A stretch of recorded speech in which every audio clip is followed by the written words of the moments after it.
Feliz y bendecido día, aprendiendo un curso de milagros.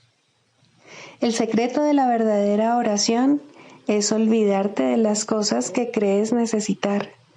Pedir algo específico es igual que ver el pecado primero y luego perdonarlo. Del mismo modo, al orar pasas por alto tus necesidades específicas, tal como las ves, y las dejas en manos de Dios. Ahí se convierten en los regalos que le haces, pues le dicen que no antepondrás otros dioses a Él, ni que quieres otro amor que el suyo. Este libro es un comienzo, no un final.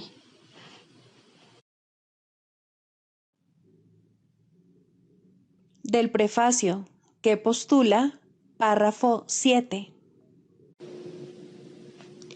Solo las mentes pueden unirse realmente, y lo que Dios ha unido, ningún hombre lo puede desunir. No obstante, la verdadera unión, que nunca se perdió, solo es posible en el nivel de la mente de Cristo. El pequeño yo procura engrandecerse, obteniendo del mundo externo aceptación, posesiones y amor. El ser que Dios creó no necesita nada, está eternamente a salvo y es eternamente íntegro, amado y amoroso.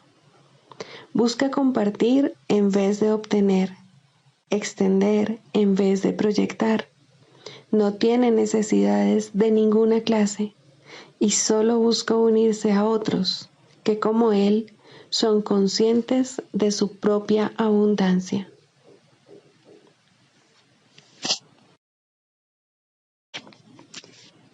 Introducción. Este es un curso de milagros. Es un curso obligatorio.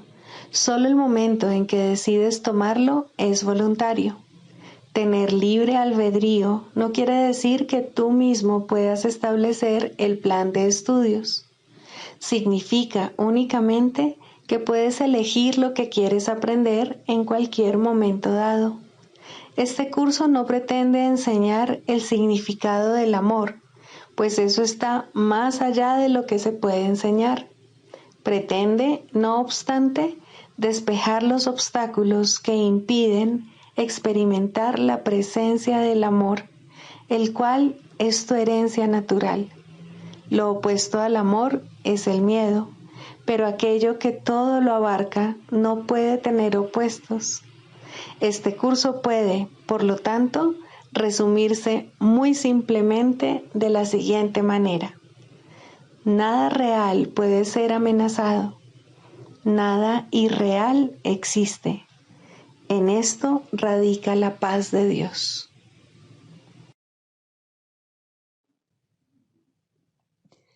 Capítulo 1. El significado de los milagros. Primero, principios de los milagros. Principio 19. Los milagros hacen que las mentes sean una en Dios. Se basan en la cooperación porque la filiación es la suma de todo lo que Dios creó. Los milagros reflejan, por lo tanto, las leyes de la eternidad, no las del tiempo.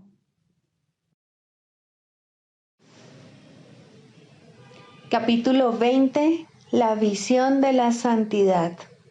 6. El templo del Espíritu Santo. El significado del Hijo de Dios reside exclusivamente en la relación que tiene con su Creador. Si residiese en cualquier otra cosa, estaría basado en lo contingente, pero no hay nada más. Y este hecho es totalmente amoroso y eterno. El Hijo de Dios, no obstante, ha inventado una relación no santa entre Él y su Padre. Su verdadera relación es una de perfecta unión e ininterrumpida continuidad. La relación que Él inventó es parcial egoísta, fragmentada y llena de temor. La que su Padre creó se abarca y se extiende totalmente a sí misma. La que Él inventó es totalmente autodestructiva y se limita a sí misma. Nada puede mostrar mejor este contraste que la experiencia de ambas clases de relación, la santa y la no santa. La primera se basa en el amor y descansa sobre él serena e imperturbada. El cuerpo no se inmiscuye en ella en absoluto. Ninguna relación de la que el cuerpo forma parte está basada en el amor, sino en la idolatría. El amor desea ser conocido y completamente comprendido y compartido. No guarda secretos, ni hay nada que desee mantener aparte y oculto. Camina en la luz, sereno y con los ojos abiertos, y acoge todo con una sonrisa en sus labios y con una sinceridad tan pura y tan obvia que no podría interpretarse erróneamente. Mas los ídolos no comparten, aceptan, pero lo que aceptan no es correspondido. Se les puede amar, pero ellos no pueden amar. No entienden lo que se les ofrece y cualquier relación en la que entran a formar deja de tener significado. El amor que se les tiene ha hecho que el amor no tenga significado. Viven en secreto, detestando la luz del sol, felices, no obstante, en la penumbra del cuerpo, donde pueden ocultarse y mantener sus secretos ocultos junto con ellos mismos. Y no tienen relaciones, pues allí no se le da la bienvenida a nadie. No le sonríen a nadie, ni ven a los que les sonríen a ellos. El amor no tiene templos sombríos donde mantener misterios en la oscuridad, ocultos de la luz del sol. No van en busca de poder, sino de relaciones. El cuerpo es el arma predilecta del ego para obtener poder mediante las relaciones que entabla. Y sus relaciones solo pueden ser profanas, pues lo que verdaderamente son, él ni siquiera lo sabe. Las desea exclusivamente como ofrendas con las que sus ídolos medran. Todo lo demás simplemente lo desecha, pues lo que ello podría ofrecerle, él no le otorga ningún valor. Al estar desamparado, el ego trata de acumular tantos cuerpos como pueda para que sirvan de altares para sus ídolos y así convertirlos en templos consagrados a sí mismos. El templo del Espíritu Santo no es un cuerpo, sino una relación. El cuerpo es una aislada mota de obscuridad, una alcoba secreta y oculta, una diminuta mancha de misterio que no tiene sentido, un recinto celosamente protegido, pero que aún así no oculta nada. Aquí es donde la relación no santa se escapa de la realidad y donde va en busca de migajas para sobrevivir. Ahí quiere arrastrar a sus hermanos a fin de mantenerlos atrapados en la idolatría. Ahí se siente a salvo, pues el amor no puede entrar. El Espíritu Santo no edifica sus templos allí donde el amor jamás podría estar. Escogería aquel que ve la faz de Cristo como su hogar, el único lugar en el universo donde ésta no se puede ver. Tú no puedes hacer del cuerpo el templo del Espíritu Santo, y el cuerpo nunca podrá ser la sede del amor. Es la morada del idólatra y de lo que condena al amor, pues ahí el amor se vuelve algo temible y se pierde toda esperanza. Aún los ídolos que ahí son adorados están revestidos de misterio y se les mantiene aparte de aquellos que les rinden culto. Este es el templo consagrado a la negación de las relaciones y de la reciprocidad. Ahí se percibe con asombro el misterio de la separación y se le contempla con reverencia. Lo que Dios no dispuso que fuese, se mantiene ahí a salvo de él. Pero de lo que no te das cuenta es de que aquello que temes en tu hermano y te niegas a ver en él, es lo que hace que Dios te parezca temible y que no lo conozcas.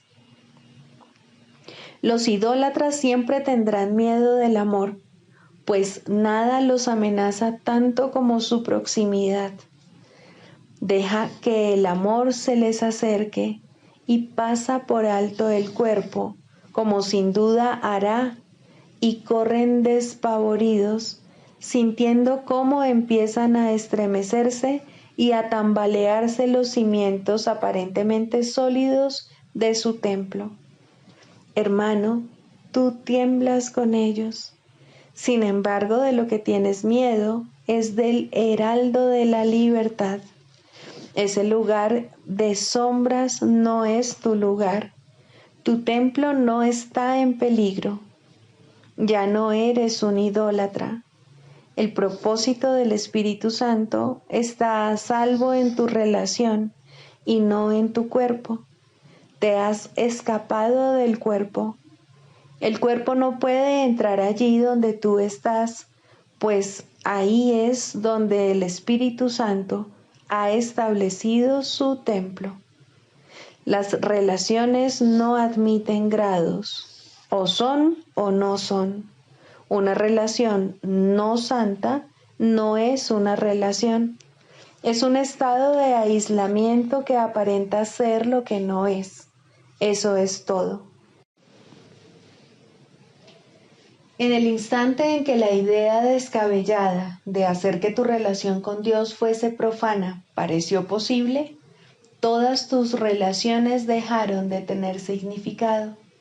En ese instante profano nació el tiempo y se concibieron los cuerpos para albergar esa idea descabellada y conferirle la ilusión de realidad. Y así pareció tener un hogar que duraba por un cierto periodo de tiempo para luego desaparecer del todo, pues, ¿qué otra cosa sino un fugaz instante podría dar albergue a esa loca idea que se opone a la realidad? Los ídolos desaparecerán y no dejarán rastro alguno con su partida. El instante profano de su aparente poder es tan frágil como un copo de nieve, pero sin su belleza. ¿Es este el sustituto que deseas, en lugar de la eterna bendición del instante santo y su ilimitada beneficencia? Es la malevolencia de la relación no santa, tan aparentemente poderosa, tan mal comprendida y tan revestida de una falsa atracción lo que prefieres, en lugar del instante santo que te ofrece entendimiento y paz. Deja a un lado el cuerpo entonces, y elevándote al encuentro de lo que realmente deseas, trasciéndelo serenamente. Y desde su templo santo, no mires atrás a aquello de lo que has despertado, pues no hay ilusiones que puedan resultarle atractivas a la mente que las ha trascendido y dejado atrás. La relación santa refleja la verdadera relación que el Hijo de Dios tiene con su Padre en la realidad. El Espíritu Santo mora dentro de ella con la certeza de que es eterna. Sus firmes cimientos están eternamente sostenidos por la verdad y el amor brilla sobre ella con la dulce sonrisa y tierna bendición que le ofrece a lo que es suyo. Aquí el instante no santo se intercambia gustosamente por uno santo y de absoluta reciprocidad. He aquí tiernamente despejado el camino que conduce a las verdaderas relaciones, por el que tú y tu hermano camináis juntos, dejando atrás el cuerpo felizmente para descansar en los eternos brazos de Dios. Los brazos del amor están abiertos para recibirte y brindarte paz eterna. El cuerpo es el ídolo del ego, la creencia en el pecado hecha carne y luego proyectada afuera. Esto produce lo que parece ser una muralla de carne alrededor de la mente que la mantiene prisionera en un diminuto confín de espacio y tiempo hasta que llegue la muerte, y disponiendo de un solo instante en el que suspirar, sufrir y morir en honor de su amo.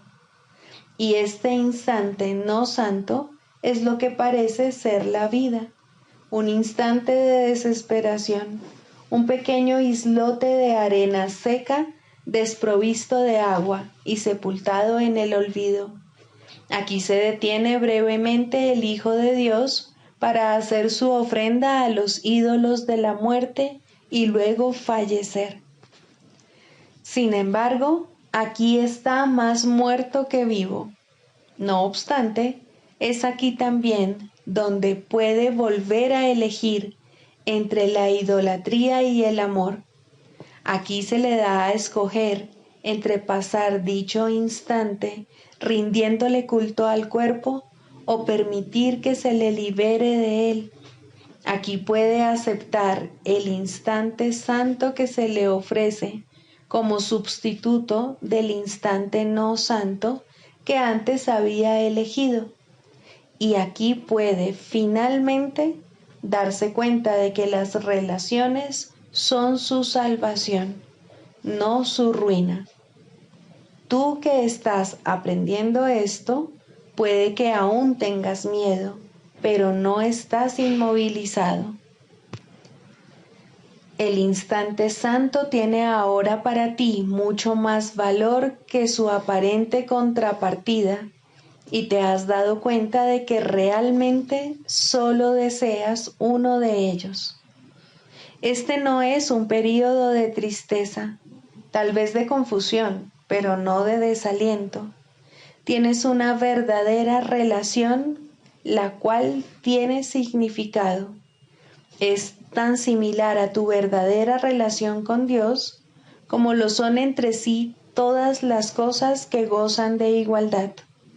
La idolatría pertenece al pasado y no tiene significado. Quizá aún le tienes un poco de miedo a tu hermano. Quizá te acompaña todavía una sombra del temor a Dios.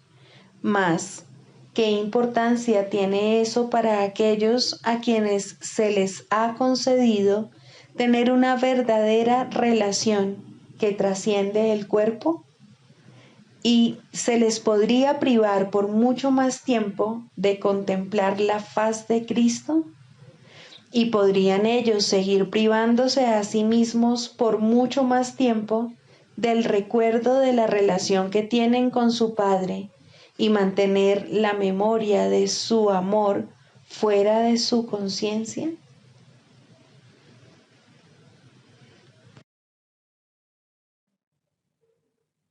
Libro de ejercicios 3. ¿Qué es el mundo? El mundo es una percepción falsa. Nació de un error y no ha abandonado su fuente. Persistirá mientras se siga abrigando el pensamiento que le dio vida. Cuando el pensamiento de separación haya sido sustituido por uno de verdadero perdón, el mundo se verá de una manera completamente distinta, de una manera que conduce a la verdad en la que el mundo no puede sino desaparecer, junto con todos sus errores. Ahora su fuente ha desaparecido, al igual que sus efectos. El mundo se fabricó como un acto de agresión contra Dios. Es el símbolo del miedo. Mas, ¿Qué es el miedo sino la ausencia de amor? El mundo, por lo tanto, se fabricó con la intención de que fuese un lugar en el que Dios no pudiese entrar y en el que su Hijo pudiese estar separado de él. Esa fue la cuna de la percepción, pues el conocimiento no podría haber sido la causa de pensamientos tan descabellados. Mas los ojos engañan y los oídos oyen falsedades.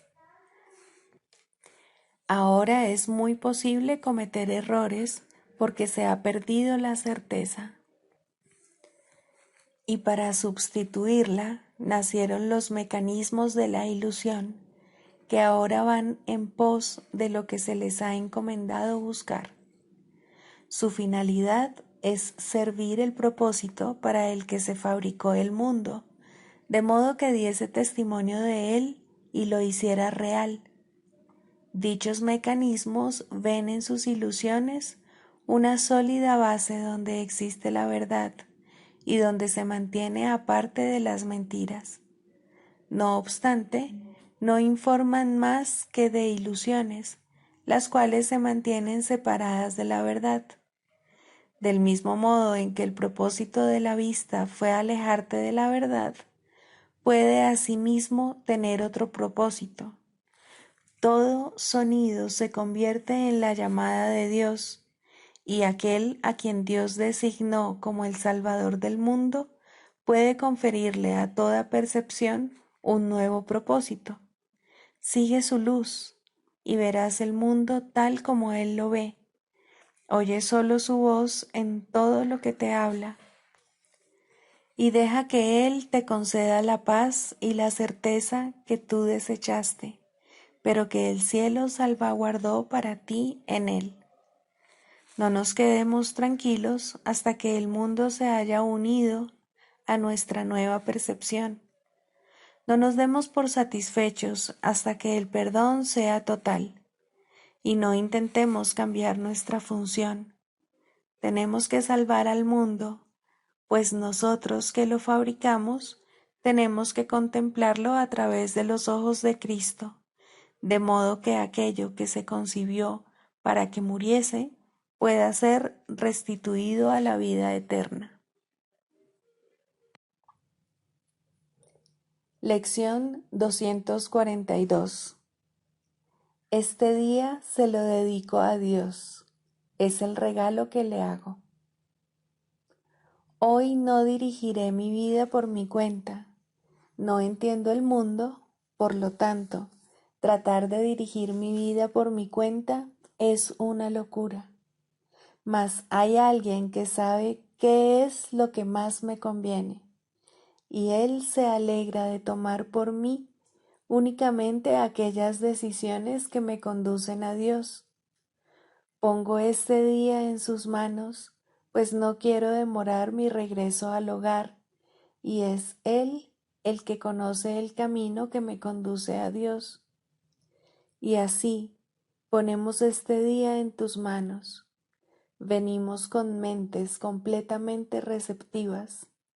No pedimos nada que creamos desear. Concédenos tan solo lo que tú deseas que recibamos. Tú conoces nuestros deseos y necesidades, y nos concederás todo lo que sea necesario para ayudarnos a encontrar el camino que nos lleva hasta ti.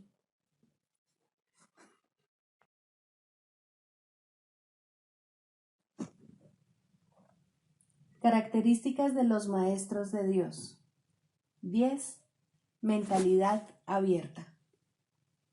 El papel central que ocupa la mentalidad abierta, quizá el último de los atributos que el maestro de Dios adquiere, puede entenderse fácilmente cuando se reconoce la relación que guarda con el perdón. La mentalidad abierta procede de una ausencia de juicios. De la misma manera en que los juicios cierran la mente impidiéndole la entrada al Maestro de Dios, de igual modo la mentalidad abierta lo invita a entrar. De la misma manera en que la condenación juzga al Hijo de Dios como malvado, De igual modo, la mentalidad abierta permite que sea juzgado por la voz de Dios en su nombre. De la misma manera en que la proyección de la culpabilidad sobre él lo enviaría al infierno, de igual modo la mentalidad abierta permite que la imagen de Cristo le sea extendida. Solo aquellos que tienen una mentalidad abierta pueden estar en paz, pues son los únicos que ven razones para ello. ¿Cómo perdonan los que tienen una mentalidad abierta? Han renunciado a todas las cosas que les impediría perdonar. Han abandonado realmente el mundo y han permitido que éste les sea restaurado con tal frescura y en júbilo tan glorioso que jamás hubiesen podido concebir un cambio así. Nada es ahora como era antes. Todo lo que antes parecía opaco y sin vida, ahora no hace sino refulgir. Lo que es más, todas las cosas les dan la bienvenida, ya que ha desaparecido toda sensación de amenaza. Ya no quedan tinieblas que oculten la faz de Cristo. Ya se ha logrado el objetivo. El perdón es la meta final del programa de estudios, pues allana el camino para lo que se encuentra más allá de todo aprendizaje. El programa de estudios no hace ningún esfuerzo por excederse de su verdadero objetivo. El perdón es su único objetivo, en el cual converge en última instancia todo aprendizaje. Ciertamente, eso es suficiente. Habrás notado que la lista de atributos de los maestros de Dios no incluye las características que constituyen la herencia del Hijo de Dios. Términos tales como amor, inocencia, perfección, conocimiento y verdad eterna no aparecen en este contexto, pues no serían apropiados aquí. Lo que Dios ha dado está tan remotamente alejado de nuestro programa de estudios que el aprendizaje no puede sino desaparecer ante su presencia. Sin embargo, mientras su presencia esté velada, el enfoque ha de centrarse necesariamente en el programa de estudios. La función de los maestros de Dios es llevar al mundo el verdadero aprendizaje. Propiamente dicho, lo que llevan es un desaprendizaje, que es a lo único que se le puede llamar verdadero aprendizaje en este mundo. A los maestros de Dios se les ha encomendado la función de llevar al mundo las buenas nuevas del completo perdón. Bienaventurados son, en verdad, pues son los portadores de la salvación.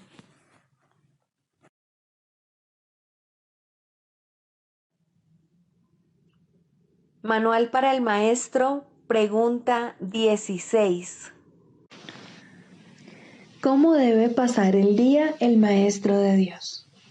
Para un maestro de Dios avanzado, esta pregunta es irrelevante. No tiene un programa fijo, pues las lecciones cambian de día en día. Pero el maestro de Dios está seguro de una sola cosa: las lecciones no cambian al azar. Al darse cuenta de esto y entender que es verdad, el maestro descansa contento. Se le dirá cuál ha de ser su papel hoy, mañana y siempre. Y aquellos que compartan ese papel con él le encontrarán para que juntos puedan aprender las lecciones de ese día. Nadie de quien él tenga necesidad estará ausente. No se le enviará a nadie que no tenga un objetivo de aprendizaje ya establecido y que pueda aprender ese mismo día. Para el maestro de Dios avanzado, esta pregunta es, por consiguiente, superflua. Ya la planteó y ya se le contestó, y él se mantiene en continuo contacto con la respuesta. Ya lo tiene todo y ve desplegarse ante él, seguro y libre de obstáculos, el camino que tiene que recorrer. Pero, ¿qué ocurre con aquellos que todavía no han alcanzado la certidumbre que él posee? Esos aún no están listos para una falta de estructura así. ¿Qué es lo que tienen que hacer para aprender a entregarle el día a Dios? Hay algunas reglas generales a seguir, aunque cada cual debe usarlas a su manera como mejor pueda. Las rutinas como tales son peligrosas porque se pueden convertir fácilmente en dioses por derecho propio y amenazar los mismos objetivos para los que fueron establecidas. Se puede decir, por lo tanto, que en términos generales es mejor comenzar el día bien. Siempre es posible, no obstante, comenzar de nuevo si no se comenzó debidamente. Con todo, es obviamente ventajoso comenzarlo bien y de esa manera ahorrar tiempo.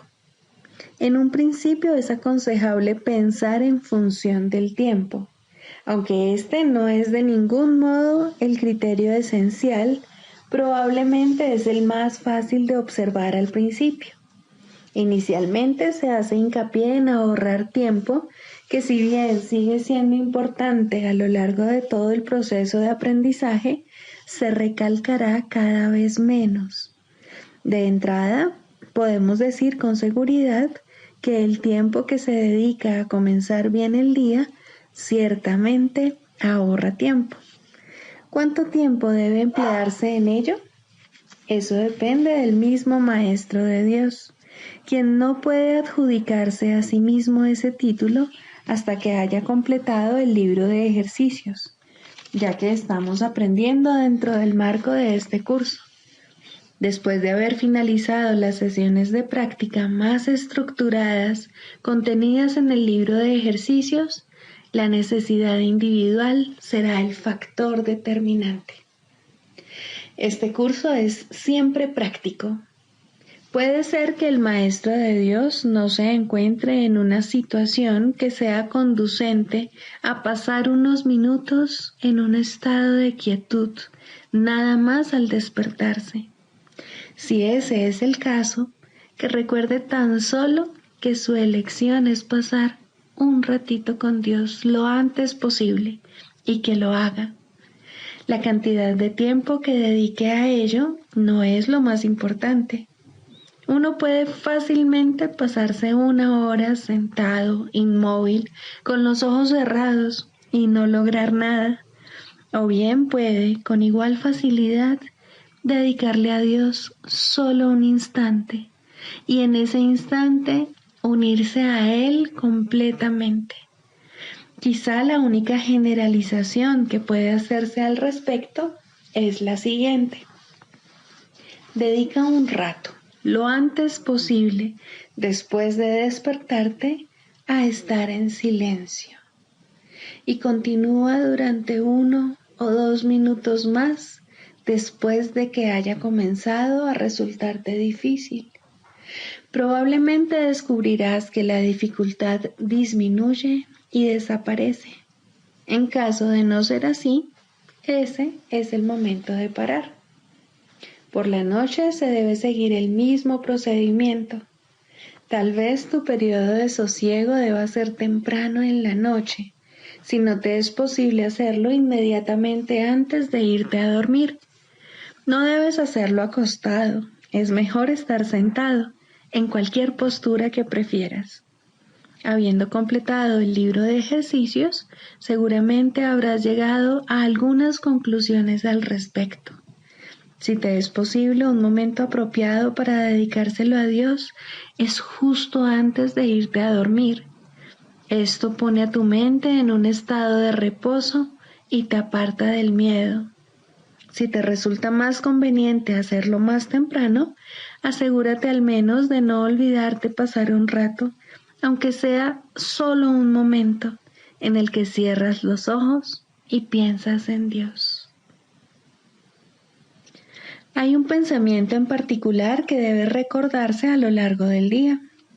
Es un pensamiento de pura dicha, de paz, de liberación ilimitada. Ilimitada porque todas las cosas se liberan dentro de él. Crees que has construido un lugar seguro para ti mismo. Crees que has forjado un poder que te puede salvar de todas las cosas aterradoras que ves en sueños. Pero no es así. Tu seguridad no reside ahí. A lo que renuncias es simplemente a la ilusión de que puedes proteger tus ilusiones. Ese es tu temor y solo ese. Qué insensatez estar atemorizado por nada, nada en absoluto. Tus defensas son inservibles, mas tú no estás en peligro. No tienes ninguna necesidad de ellas. Reconoce esto y desaparecerán, y solo entonces aceptarás tu verdadera protección. Cuán fácil y tranquilamente transcurre el tiempo para el Maestro de Dios que ha aceptado su protección. Todo lo que antes hacía en nombre de su propia seguridad ha dejado de interesarle, puesto que está a salvo y sabe que lo está. Tienen un guía que no le ha de fallar. No es necesario que haga distinciones entre los problemas que percibe, porque aquel a quien acude reconoce que no hay grados de dificultad en su resolución. Está tan a salvo en el presente como lo estaba antes de que su mente aceptase las ilusiones, y como lo estará cuando las haya abandonado.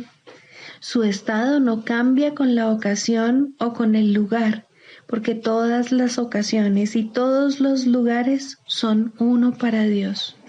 En esto reside su seguridad. No tiene necesidad de nada más. Con todo, habrá tentaciones a lo largo del camino que al Maestro de Dios aún le queda por recorrer, y tendrá necesidad de recordarse a sí mismo durante el transcurso del día que está protegido. ¿Cómo puede hacer eso? Especialmente en los momentos en que su mente está ocupada con cosas externas. Lo único que puede hacer es intentarlo, y su éxito dependerá de la convicción que tenga de que va a triunfar. Deberá tener absoluta certeza de que su éxito no procede de él, pero que se le dará en cualquier momento, lugar o circunstancia que lo pida. Habrá ocasiones en que su certeza flaqueará, y en el momento en que esto ocurra, el Maestro de Dios volverá a tratar, como antes, de depender únicamente de sí mismo. No olvides que eso es magia, y la magia es un pobre sustituto de la verdadera ayuda. No es suficientemente buena para el Maestro de Dios, porque no es suficientemente buena para el Hijo de Dios. Evitar la magia es evitar la tentación, pues toda tentación no es más que el intento de sustituir la voluntad de Dios por otra. Estos intentos pueden parecer ciertamente aterradores, pero son simplemente patéticos.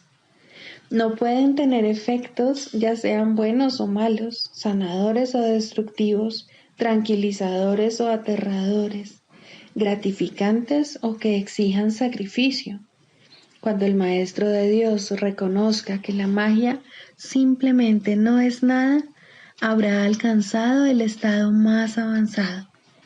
Todas las lecciones intermedias no hacen sino conducirle a este estado y facilitar el que este objetivo esté más cerca de reconocerse, pues cualquier tipo de magia, sea cual sea su forma, es simplemente impotente. Su impotencia explica por qué es tan fácil escaparse de ella. Es imposible que lo que no tiene efectos pueda aterrorizar. No hay nada que pueda sustituir a la voluntad de Dios. Dicho llanamente, a este hecho es al que el Maestro de Dios dedica su día. Cualquier otro sustituto que acepte como real tan solo puede engañarle, mas está a salvo de cualquier engaño si así lo decide. Quizá necesite recordar: Dios está conmigo, no puedo ser engañado. Quizá prefiera usar otras palabras, o solo una, o ninguna. En cualquier caso, debe abandonar toda tentación de aceptar la magia como algo verdadero, y reconocer que no solo no es aterradora, ni pecaminosa, ni peligrosa, sino que simplemente no significa nada.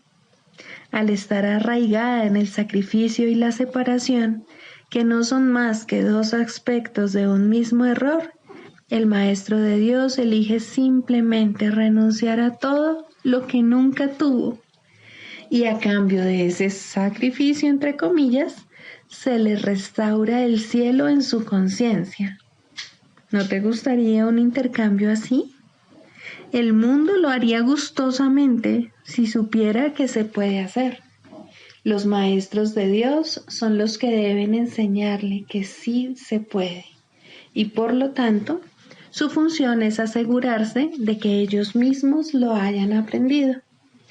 No hay otro riesgo durante el día, excepto el de poner tu confianza en la magia, pues solo eso conduce al dolor. No hay más voluntad que la de Dios. Sus maestros saben que esto es así y han aprendido que todo lo demás es magia. Lo que mantiene viva la creencia en la magia es la ilusión simplista de que la magia da resultado. Los maestros de Dios deben aprender a detectar las diversas formas de magia a lo largo de todo su entrenamiento, cada día y cada hora, e incluso cada minuto y cada segundo, y a percibir el hecho de que no significan nada. Cuando se las deja de temer, desaparecen, y así se vuelve a abrir la puerta del cielo, y su luz puede volver a irradiar sobre la mente que se encuentra en paz.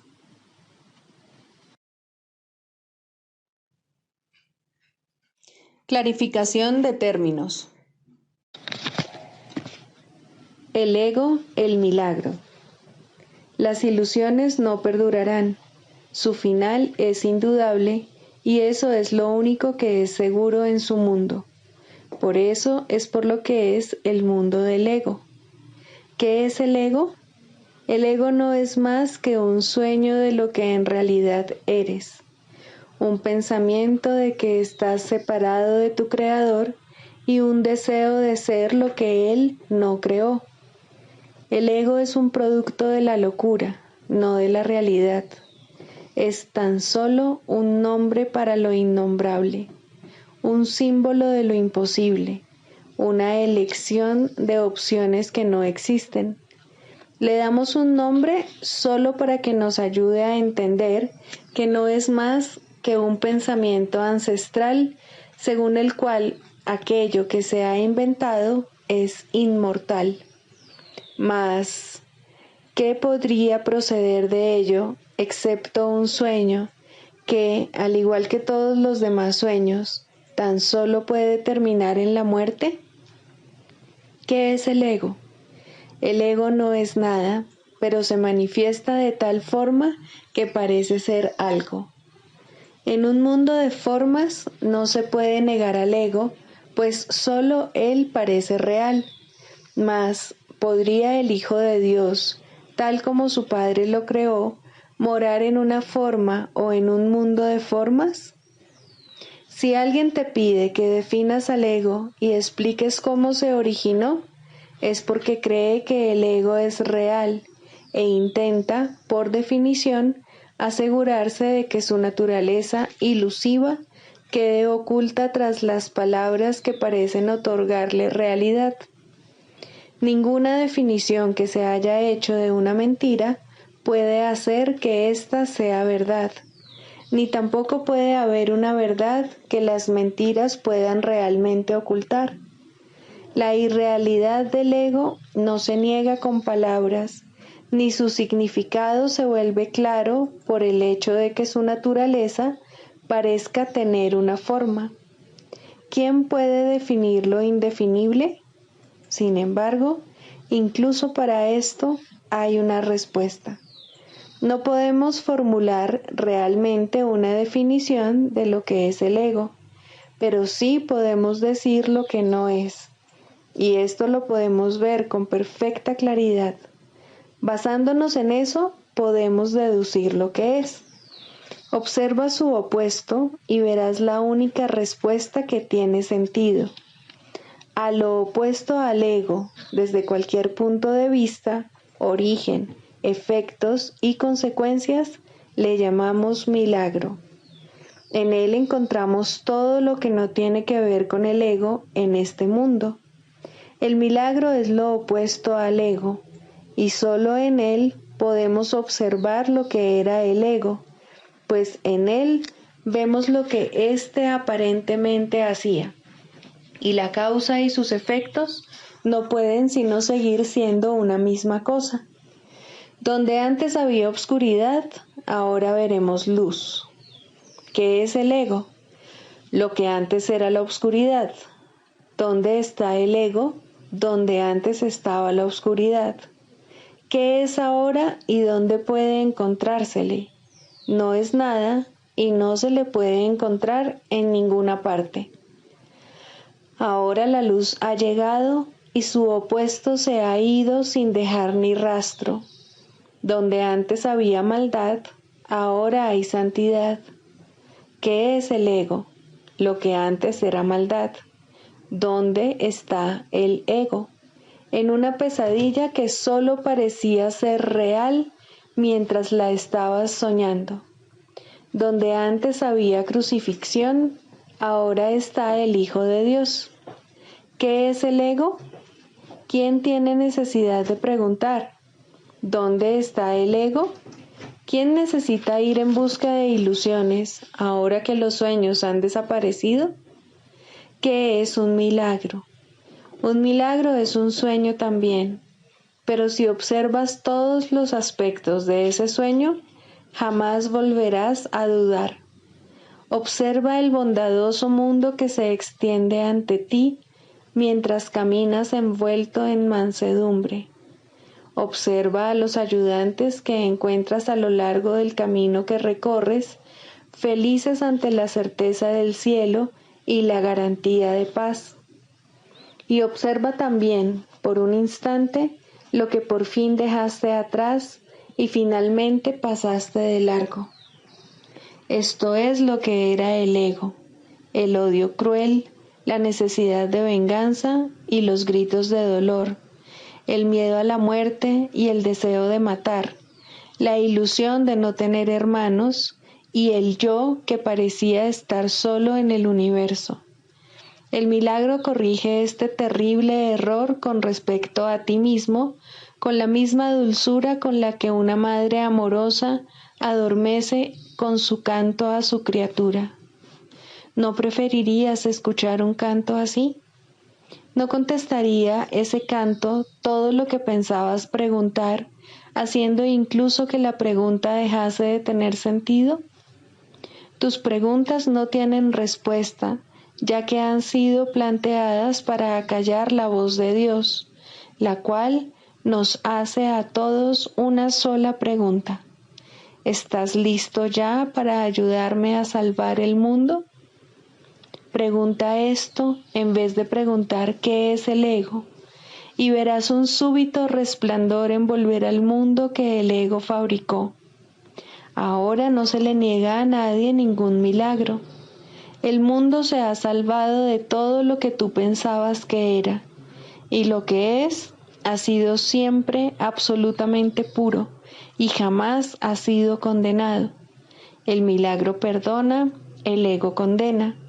No se necesita ninguna otra definición para ninguno de ellos excepto esta. Mas, ¿qué definición podría ser más cierta o estar más a tono con lo que es la salvación? Con esto, el problema y la respuesta se llevan una al lado del otro, y al estar finalmente juntos, la elección es obvia.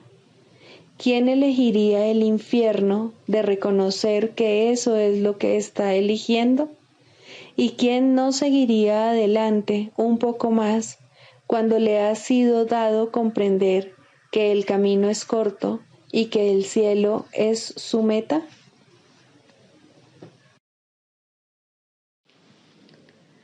El proceso de la psicoterapia. Cuarto, el proceso de la enfermedad. De la misma manera en que toda terapia es psicoterapia, del mismo modo toda enfermedad es enfermedad mental. Es un juicio acerca del Hijo de Dios, y todo juicio es una actividad mental. Un juicio es una decisión que se toma una y otra vez contra la creación y su creador. Es la decisión de percibir el universo como tú lo has creado. Es decidir que la verdad puede mentir y que es una mentira. ¿Qué otra cosa, entonces, puede ser la enfermedad sino una expresión de aflicción y culpa? ¿Y por qué sollozaría a alguien si no por su inocencia? Una vez que al Hijo de Dios se le considera culpable, la enfermedad es inevitable. Es lo que ha pedido y, por ende, es lo que recibirá. Todos los que piden enfermedad se han condenado a sí mismos a buscar remedios que no los pueden ayudar, pues han depositado su fe en la enfermedad y no en la salvación. No hay nada que un cambio de mentalidad no pueda hacer, pues todas las cosas externas no son sino sombras de una decisión ya tomada. Si se cambia la decisión, ¿cómo podría su sombra no cambiar? La enfermedad no es más que la sombra de la culpa, grotesca y fea, puesto que imita la deformidad. Si una deformidad se ve como real, ¿cómo podría su sombra no ser deforme? Una vez que se ha decidido que la culpa es real, el descenso al infierno sigue paso a paso su inevitable trayectoria. La enfermedad, la muerte y la miseria fustigan ahora la tierra en implacables oleadas, a veces simultáneamente y otras en siniestra sucesión. Todas estas cosas, no obstante, por muy reales que puedan parecer, son solo ilusiones. ¿Quién podría tener fe en ellas una vez que ha entendido esto? ¿Y quién podría no tener fe en ellas hasta que lo entienda? La curación es terapia o corrección, y como ya hemos dicho y volvemos a repetir, toda terapia es psicoterapia. Curar al enfermo no es sino ofrecerle este entendimiento. La palabra cura ha caído en desprestigio entre los terapeutas más respetables del mundo y con toda razón, pues ninguno de ellos puede curar y ninguno de ellos entiende lo que es la curación. En el peor de los casos, le otorgan realidad al cuerpo en sus propias mentes, y una vez que han hecho esto, apelan a la magia para curar los males con los que sus mentes dotaron al cuerpo. ¿Cómo podría este proceso curar? Es ridículo de principio a fin, mas una vez comenzado, del mismo modo ha de concluir. Es como si Dios fuese el diablo y fuera necesario encontrarle en el mal. ¿Cómo podría haber amor ahí? ¿Y cómo podría lo enfermo curar? ¿No son acaso estas dos preguntas la misma? En el mejor de los casos, es posible que los sanadores del mundo, y el término sanadores tal vez sea cuestionable aquí, lleguen a reconocer que la mente es la fuente de la enfermedad. Pero su error estriba en la creencia de que la mente puede sanarse a sí misma. Esto tiene algún mérito en un mundo donde el concepto de grados de error tiene sentido. No obstante, sus curas siguen siendo provisionales, o bien puede que surja otra enfermedad que reemplace a la anterior, pues mientras no se comprenda el significado del amor, la muerte no se ha superado.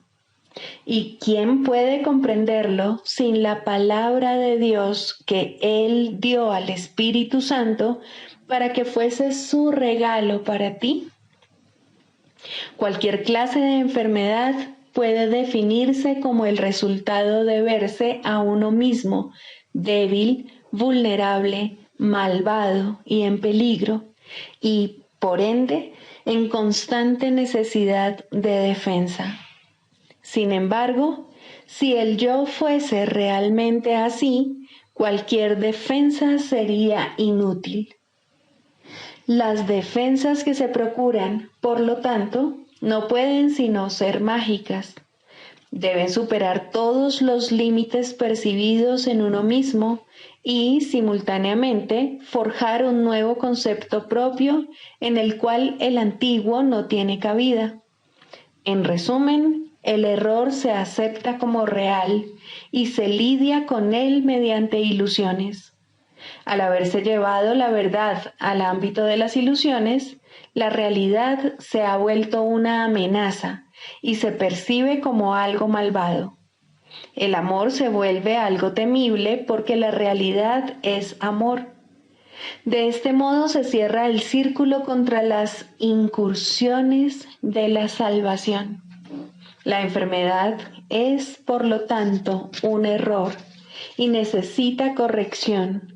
Y tal como ya hemos subrayado, la corrección no puede tener lugar justificando el error primero y luego pasándolo por alto.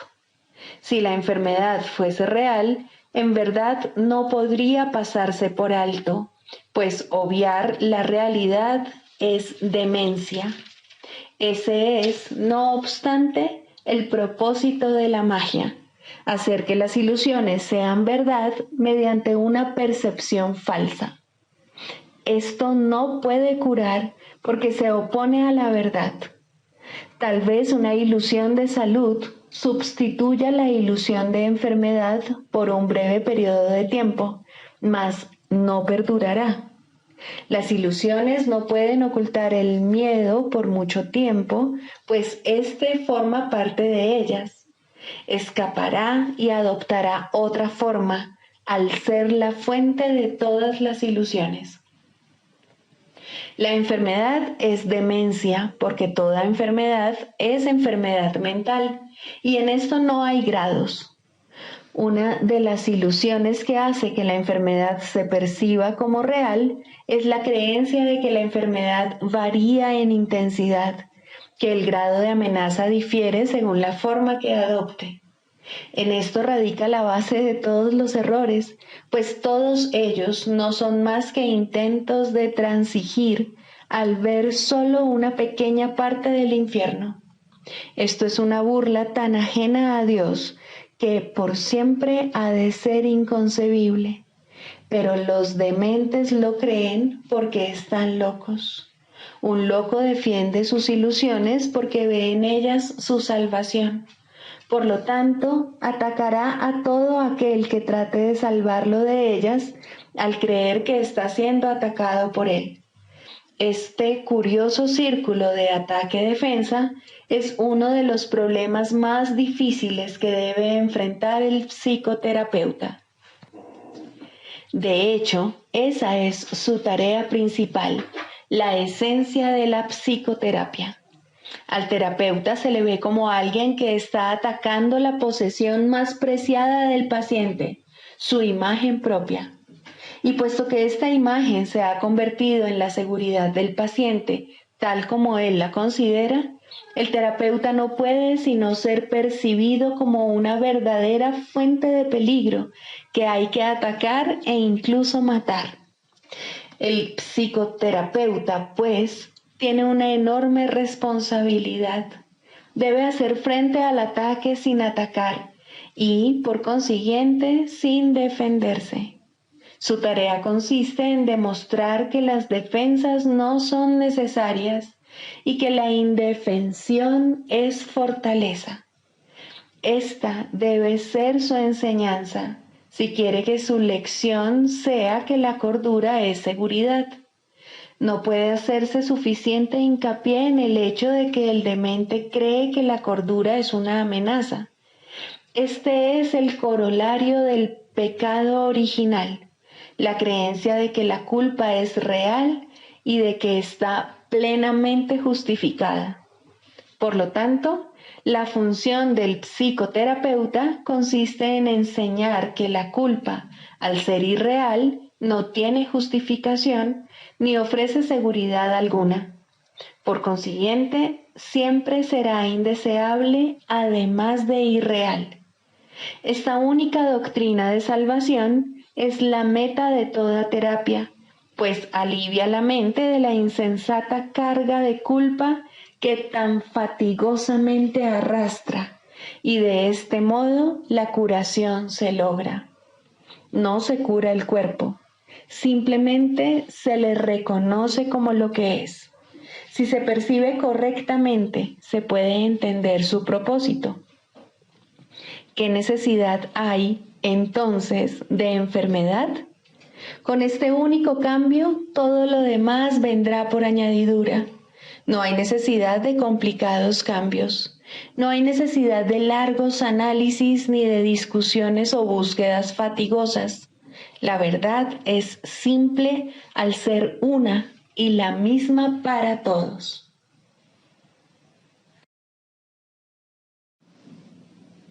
El canto de la oración, el perdón. Segundo, el perdón para destruir. El perdón para destruir adopta muchas formas al ser un arma del mundo de las formas. No todas son obvias y algunas se ocultan cuidadosamente bajo lo que aparenta ser caridad, pero todas las formas que parece adoptar tienen una sola meta: separar y hacer que lo que Dios creó igual sea diferente. La diferencia resulta evidente en algunos casos, en los que la comparación intencionada no puede dejar de notarse, ni es su propósito realmente que se note. En este grupo se encuentra, en primer lugar, el caso en el que una persona mejor se digna rebajarse para salvar a un inferior de lo que en realidad ésta es. En este caso, el perdón aquí se basa en una actitud de amable altivez, tan lejana del amor que la arrogancia jamás podría desalojarse. ¿Quién puede perdonar y despreciar al mismo tiempo? ¿Y quién puede acusar a otro de estar inmerso en el pecado y al mismo tiempo percibirlo como el Hijo de Dios? ¿Quién puede enseñar lo que es la libertad esclavizando? En eso no hay unión, solo aflicción. Eso no es realmente misericordia. Eso es la muerte. Hay otro caso de perdón para destruir, muy parecido al anterior, si se entiende correctamente, en el que la arrogancia no se manifiesta de forma tan arrogante. Aquí el que perdona a otro no proclama ser mejor. En lugar de ello dice que aquí hay alguien cuya pecaminosidad él comparte, y dado que ambos han sido indignos, merecen la retribución de la ira de Dios. Este pensamiento puede parecer humilde e incluso inducir a una rivalidad con respecto a quién es más pecador o más culpable. Esto no es amor por la creación de Dios, ni por la santidad que es su regalo eterno. ¿Puede acaso su Hijo condenarse a sí mismo y aún así acordarse de él? Aquí la meta es apartar de Dios al Hijo que él ama y mantenerlo separado de su fuente. Esta es también la meta de aquellos que buscan ser mártires a manos de otro. El objetivo detrás de esto tiene que verse claramente, pues puede pasar por mansedumbre y caridad en vez de crueldad. ¿No es acaso muestra de misericordia aceptar el rencor de otro y no responder sino con silencio y con una dulce sonrisa? Fíjate qué bueno eres, que soportas con paciencia y santidad la ira y el daño que otro te inflige, sin mostrar el amargo dolor que sientes. El perdón para destruir con frecuencia se oculta tras un manto así. Muestra el rostro del sufrimiento y del dolor como prueba silenciosa de la culpa y de los estragos del pecado. Tal es el testimonio que le ofrece a uno que podría ser su salvador y no su enemigo. Pero al habérsele convertido en enemigo, tiene que aceptar la culpa y el duro reproche que de este modo se ha descargado sobre él. ¿Es esto amor? ¿O se trata más bien de una traición hacia uno que necesita que le salven del dolor de la culpa? ¿Qué otro propósito podría tener esto, sino mantener a los testigos de la culpa alejados del amor? El perdón para destruir puede manifestarse también en forma de regateos y tratos. Te perdono si satisfaces mis necesidades, pues en tu esclavitud está mi liberación. Dile esto a cualquiera y te vuelves un esclavo, y tratarás de deshacerte de la culpa mediante más regateos que no ofrecen esperanza alguna, sino más dolor y más miseria. Cuán temible se ha vuelto ahora el perdón y cuán distorsionado es el fin que persigue. Ten piedad de ti mismo, tú que de este modo regateas. Dios solo da y no pide recompensa alguna. No hay otra manera de dar excepto como Él da. Todo lo demás es una parodia, pues ¿quién intentaría hacer un trato lucrativo con el Hijo de Dios y al mismo tiempo dar gracias a su Padre por su santidad? ¿Qué le mostrarías a tu hermano? ¿Intentarías reforzar su culpa y con ello la tuya? El perdón es el medio por el que puedes escapar. Qué lástima convertirlo en un medio para una mayor esclavitud y dolor. En el mundo de los opuestos hay una manera de utilizar el perdón para la meta de Dios y encontrar la paz que Él te ofrece. No aceptes nada más o habrás buscado la muerte y orado por separarte de tu ser. Cristo es para todos porque está en todos. Es su faz lo que el perdón te permite ver.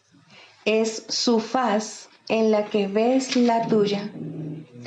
Todas las formas que el perdón adopte, que no te aparten de la ira, de la condena y de comparaciones de cualquier clase, son la muerte, pues es eso lo que sus propósitos han establecido. No te dejes engañar por ellas, sino abandónalas y deja a un lado sus despreciables y trágicas ofrendas. No quieres seguir en la esclavitud, no quieres tenerle miedo a Dios. Quieres ver la luz del sol y el resplandor del cielo refulgir sobre la faz de la tierra, redimida del pecado y en el amor de Dios. En este punto la oración es liberada junto contigo. Tus alas han quedado libres y la oración te elevará y te conducirá a tu hogar, donde Dios quiere que estés.